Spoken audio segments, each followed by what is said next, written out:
on Health Blog on UTV Africa. Please do not forget to follow us on YouTube, Facebook, UTV Africa. And Health Blog is there to educate and inform you on living a healthy lifestyle. I'm still talking with Caleb Teso Inyangun, a practicing psychologist with Caregiver Nigeria. Now, we've been talking a lot about what we can do, what we should not do to help improve our mental health, right? Let's look at how, because sometimes people are scared to talk about this because of fear, because of stigma. Now, how can people that are affected with this seek help for mental health? Despite this fear, despite the shame, that's because there's a way people look at you. Okay. Yes. Most importantly, do you accept that you have mental health challenges? That's the first thing. If you agree that yes, you have mental health challenge, that's the first step. The second step is seeking help. So acceptance comes from me. Yes, first, it's very personal. important. I need to accept that Yes. I have this issue. Yes. So if I don't accept, that means treatment may not even come. I may not. No, not like that. When you accept that you have a challenge, you know that you need help. That's the first step to That is the healing. first step for healing. Good. So when you agree that yes, there is this thing, there are these factors, there are these conditions underlying it, they are there, then you seek help. How do you seek help? You seek help from reputable organizations, authorities in the field. Why do I say authority? Authority in the sense that the information coming should be very, very precise to what to that your challenge. And again, the other aspect of seeking help, your condition or your challenge should be evidence-based. There should be evidence that yes, this challenge exists. Okay. And again, further to seek help, if the challenges are there and it's coming from a reputable organization or an authority in that field, when you believe and make up your mind, you will get healing. And the support of your loved ones is very, very key. Yeah, very key. Very, very key. You will not suffer stigma, discrimination outside and within your love cycle. It will be detrimental. It will push you faster afloat. Wow. So there should be the basis of understanding. Love is just the key factors here. This goes to family members right now. Or cousin or nephew, they need to start showing love. Yes. Okay, again, let me bring it to the societal issue now. As I mentioned earlier, when you talk about mental health, people just feel that you are somebody who has lost touch. You're suffering. Some nuts. You're suffering from psychosis. Wow. And there's this misconception and myth that mental challenged people are very, very dangerous. They are not people you can relate with. Please debunk. Understand? Please. I debunk that clearly. It's a misconception and it's not true. Somebody with depression, somebody suffering depression can function in the society. They are with us. As a matter of fact, they are working around with us. Somebody suffering from anxiety can internalize with the society. Somebody living with stress, which every Nigerian is stressed already. You understand? You can function perfectly in the society. But now, this message is to the society. A mentally challenged person needs love, needs care, needs attention. Doesn't need discrimination. The discrimination kills faster than even the illness. Wow. That's powerful. So as a result of that discrimination, people don't like to relate or talk about their challenges. Because as soon as people start getting the information or getting to know that, oh, this person is living with this or is having this challenge, they start keeping away from the person. They stop relating with the person. Anything the person do or say, they will equate it as a symptom to that illness or that challenge. So as such, it becomes very, very hard Yes. to get help Or to because speak about it. or to talk about it. So the society can do better. The family can do Can better. do better, yes. Your support group can do better. Your support group, maybe your friends. Your friends. Yes, your friends. And again, there's what we call counseling support group, where you go, you meet people who have similar Issues with you and they have overcome it. They have overcome it, or they are in the process and they are talking about it. They are expressing openly, freely. You understand? When you express, you get help. Yes. You heal. A problem shared, It's problem solved. half solved. Yes, half solved. Yes, half solved. So, like the pastors will say that a closed mouth is a closed destiny. So, it has So to it's do with important you. to share, to speak up, Yes. to release the emotions. When it comes to counseling, one thing I always like to tell clients is that counseling is not advice. Counseling is not to advise someone. Okay. You understand? Counseling is to tell you or talk about what to do, how to go about it, and why you should go about it. So now it is your decision that brings that healing properly. Go and do this. No. They only tell you that this is what you are supposed to do for you to recover fully. If you are telling an alcoholic who is undergoing rehabilitation that after this phase of rehabilitation, these are the issues that makes you come back. Yeah, yes, You understand? always a relapse. That cause relapse to you. That makes you come back to rehabilitation center again. That makes you relapse. You are trying to push that person to the edge to see reality with himself or herself that yes, this is not good for me.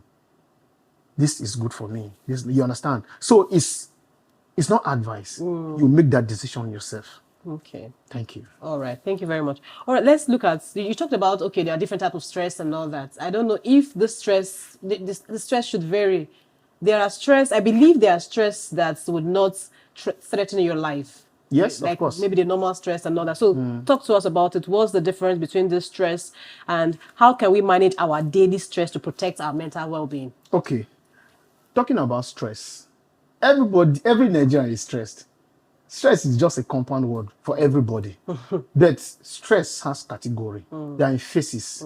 We talk about acute and chronic. You understand? So when we're talking about just normal stress, acute stress, students experience stress. Retiree experience stress. Stress from retiree is different from that of students. From retiree, it may come as a result of they are no longer functional as they want to be again, or their body has started failing them. So there's that boredom in them. So it's a different kind of stress. But is there anything to do to that now at that age to prevent such? Okay, you only manage them. Okay. Because one, the body is not 100% functional again. So at that age, you look for maybe they love working out, like taking a stroll, going to go and visit their old past friends, or maybe they have grandchildren that keeps coming around to play with them so that they will take their mind off the troubles of life. Yes.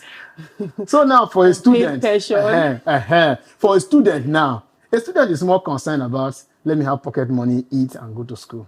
And pass my exam. It's a different kind of stress. So now, that acute stress has to do with the normal stress of maybe you are feeling anxious or nervousness when it comes to exams, which doesn't take time for the body to recover from it.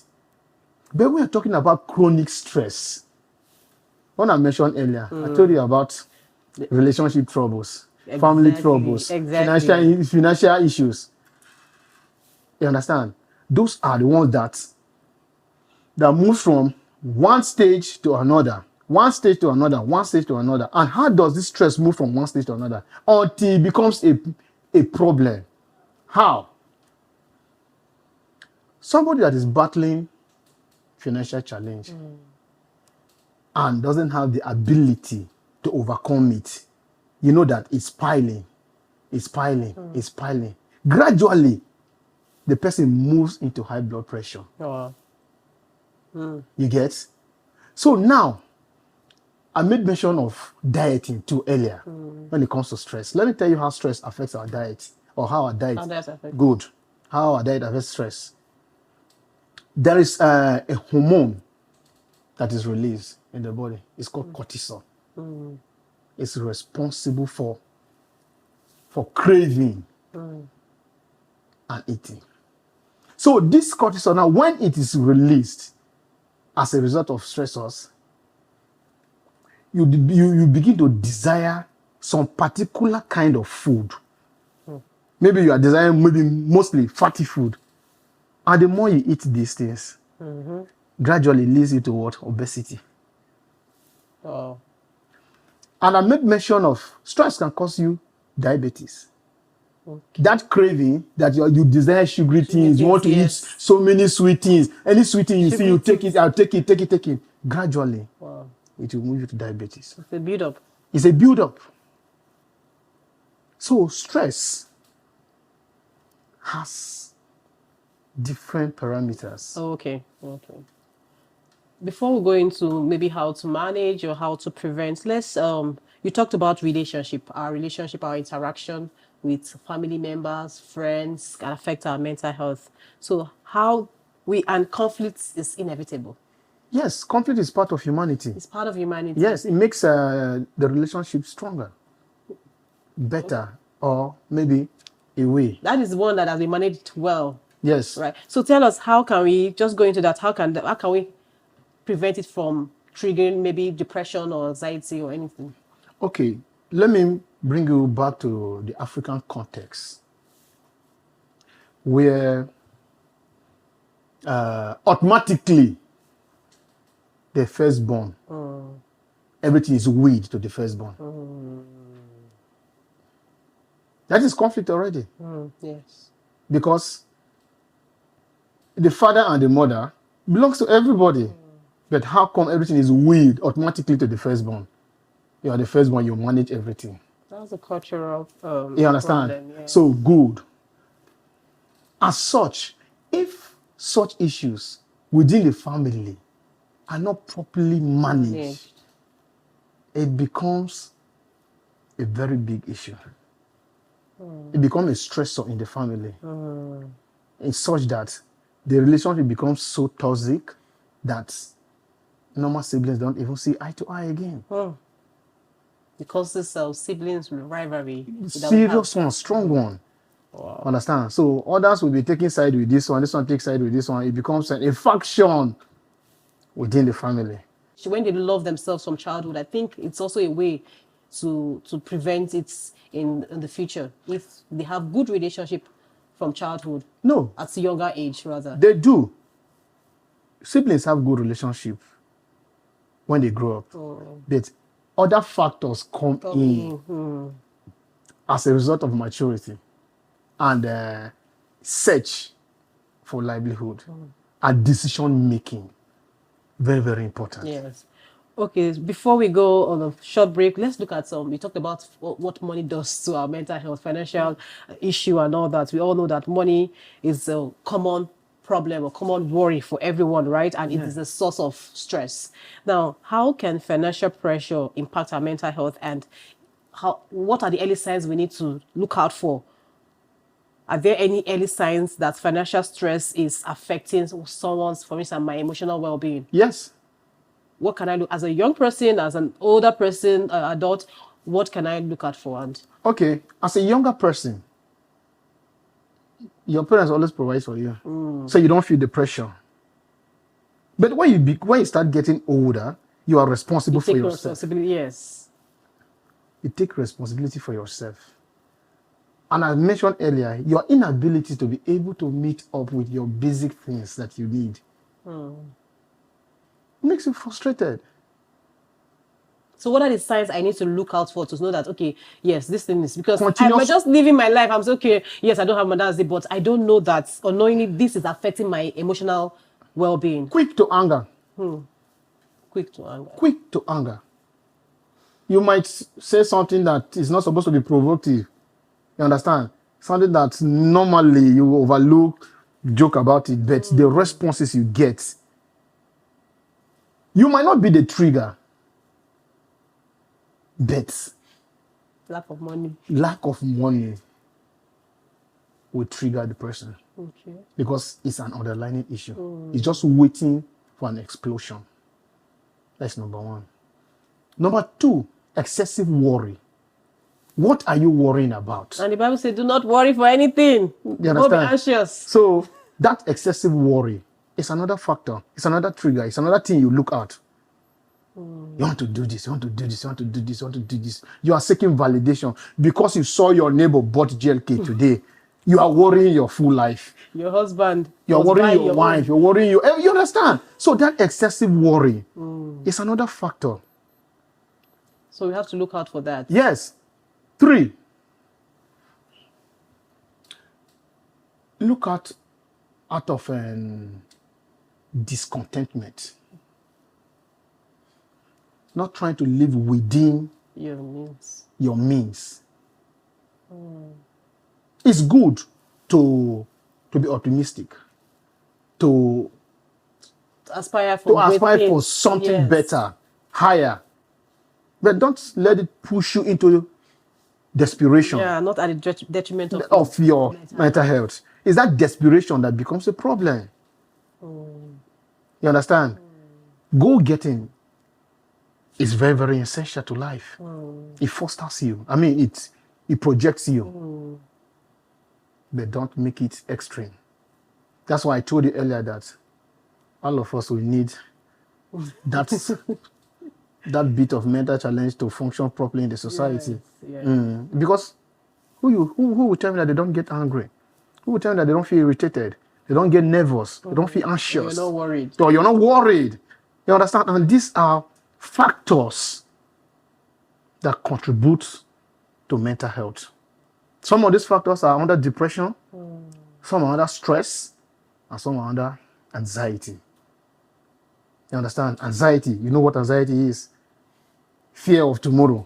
You don't know what tomorrow becomes. And that is a major problem to of health, mental health issues. Yes. Because everybody, you're anxious.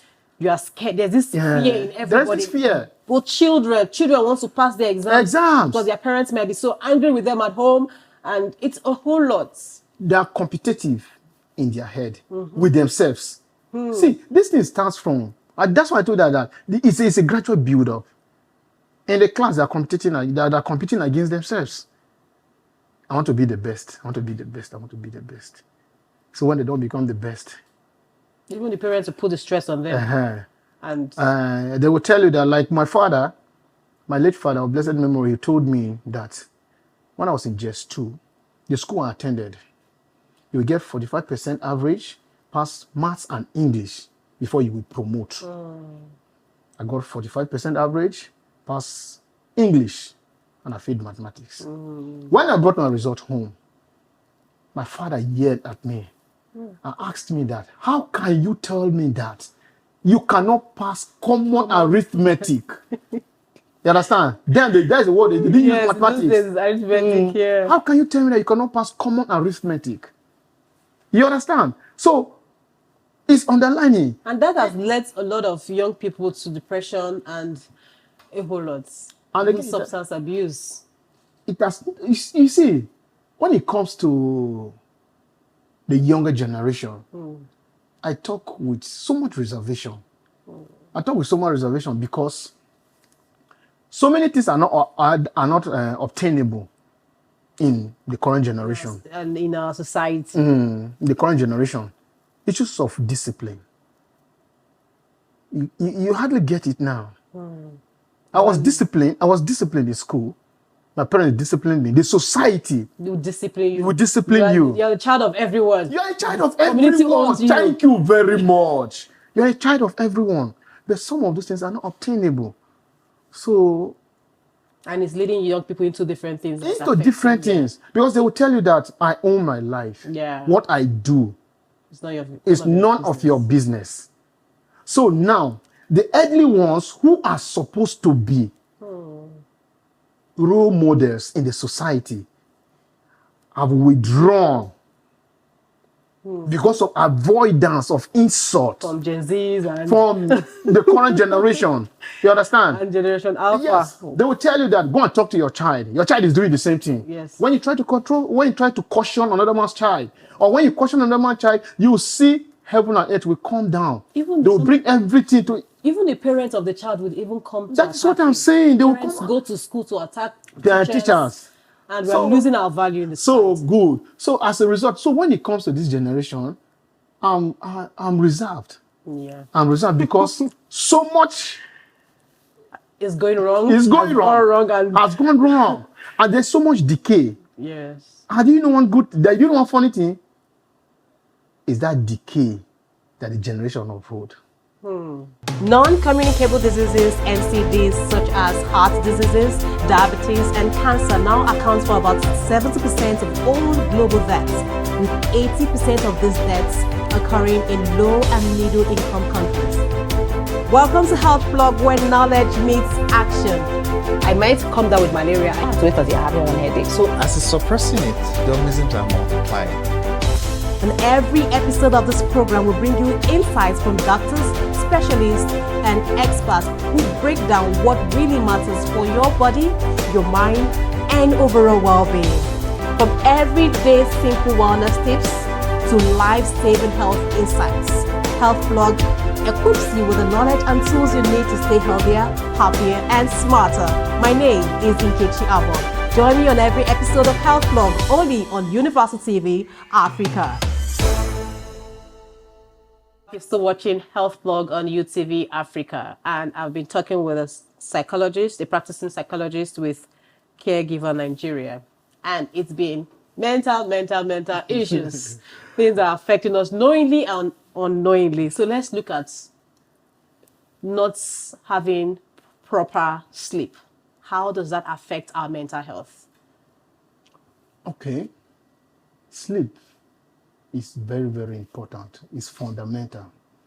Sleep is an involuntary action which the body cannot control. You may only try to prolong it, but at some point, it collapses the body.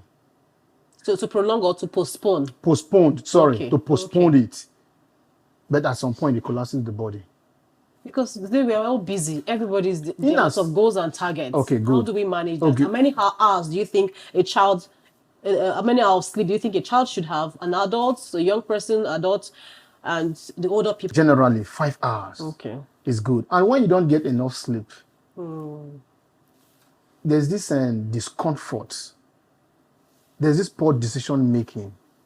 There's this lack of focus. There's this low productivity. Yes.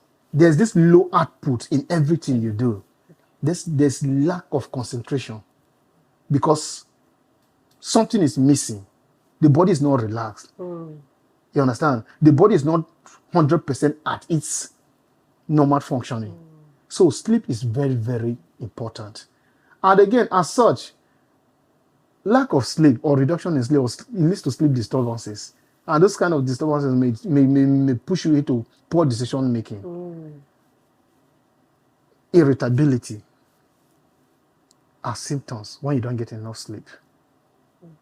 So, postponing sleep or you should have a healthy work life where you balance your work, your resting time, or your relaxation time, or practicing mindfulness. You understand? Or when you take your mind. Because when you relax, or you take a nap, or you sleep, it re-energizes you in a different way. it gives you that ability to go again. Okay, so can we say, okay, we took a nap 2 hours in the afternoon and then we'll just take another 3 hours in the night? No. Do we need that long time, There is a 6 hour stretch? a difference between taking a nap and normal sleeping hour or time. Some people calculate it and they just say, okay, yeah, that's 6 hours and that's 5 hours and it's okay for me. The truth is, sleep is important. Okay. Rest is important. You need to balance life with rest, Okay. or your output may not be on the 100. That is the importance. Okay. Yes. Thank you.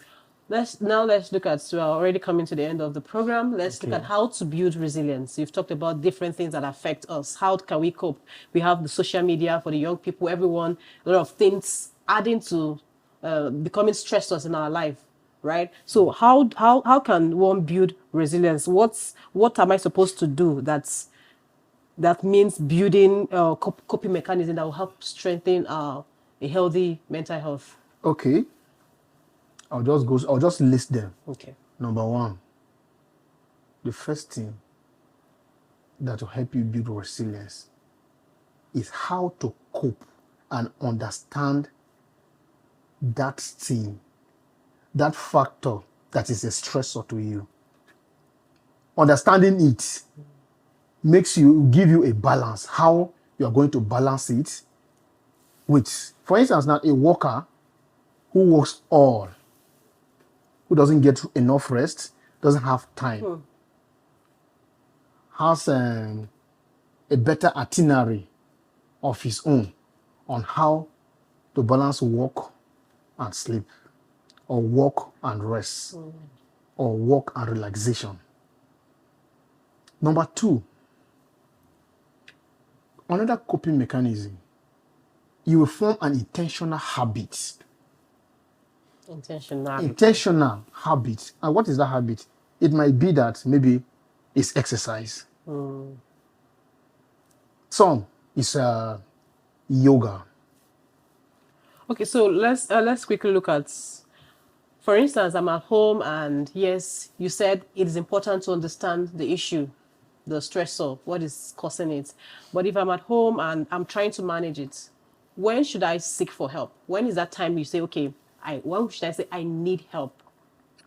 Okay, most times you're not the one that actually seek help.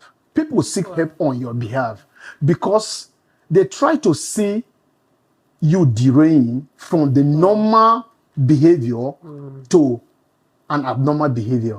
Because for now they will say that, oh, he used to do this, he doesn't do this any longer. You understand? Because there are excesses, there are things that you will be doing. You will be pushing the line, always pushing the line, always pushing the line, pushing the line. So people who are who are around you will take note of those characters that are coming in. They're saying that, this person doesn't do this person doesn't do this person doesn't do this person, something is going wrong. So they will start pushing a narrative that this person need help, this person need help. Okay. Because you yourself, you will not admit that you need help.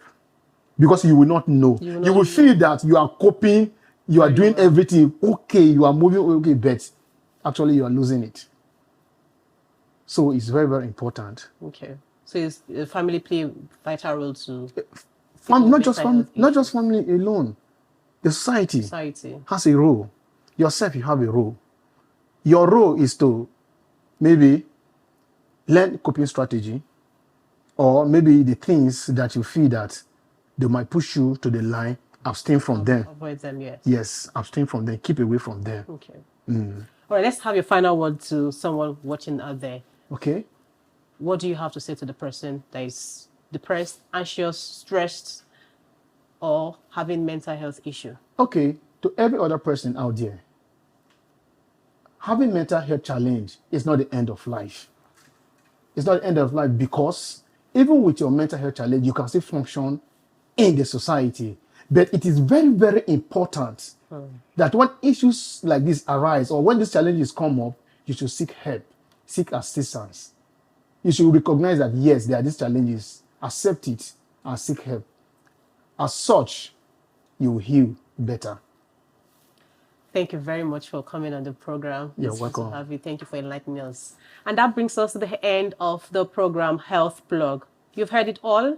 Seek help. It starts from acceptance and be mindful of what we do. Our daily habit is a build up to our mental health. So we want to be well, we want to stay healthy for ourselves, our children, and the society. Thank you for joining us. My name is Nkechi Abok. Till I come your way next time, remain healthy.